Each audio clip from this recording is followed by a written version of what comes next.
In 2020, relations between the public and police pushed diversity and inclusivity issues to the forefront, not just in everyday life, but also in education. Columbus City Schools is one of many districts that promised to make some changes to improve equity in the district. In our Returning to Learning coverage, 10 TV's Krista Frost takes a look at the district's efforts for the new school year. Like many things during the pandemic, equity and inclusion had to be addressed in a different way.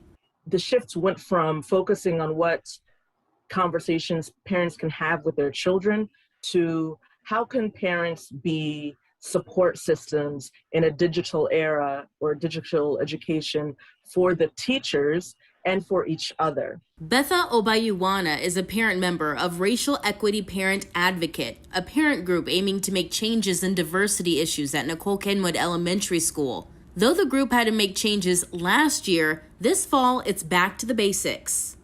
Reading books together, discussing books together, how to be more active in being bystanders, calling out racism in the classroom, so that the onus is not on Black and brown children to be the only ones in the classroom to identify the racism that's happening and having to advocate for themselves. That's what these parents want, but for the district, that change starts with small steps. Columbus City Schools Chief Equity Officer Dr. Dion Blue says in September, a survey will go out to families, allowing them to give feedback on the change they want to see in regards to equity.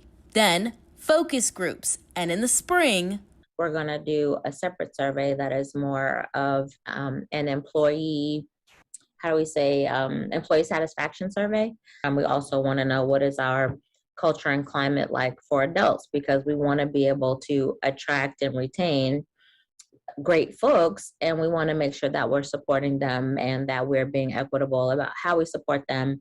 In the last several months, Dr. Blue says she's hired 2 new employees to help with her mission and partnered with an organization to create a new equity dashboard. So that we can see, based on our student population, kind of how students are faring in terms of their academics, in terms of their enrollment in, gifted and talented programs, AP, things like that. And then understand where to go so equity changes can happen on a bigger scale. How do we change things that go on in HR? How do we change, processes that we have in academics? That's not stuff parents can immediately see, or necessarily even the community, but it helps our district run better to be more equitable for our people. So she can begin to work with these parents for that common goal. Let's bring something to break that gap, racial equity gap that we have. Informing parents how to communicate, how to get involved so they can close it. Reporting in Columbus, Krista Frost, 10 TV News. And Dr. Blue says creating this kind of change takes years. Another focus she has for the year, creating strong staff and employee training that reflects the experiences students have in the district.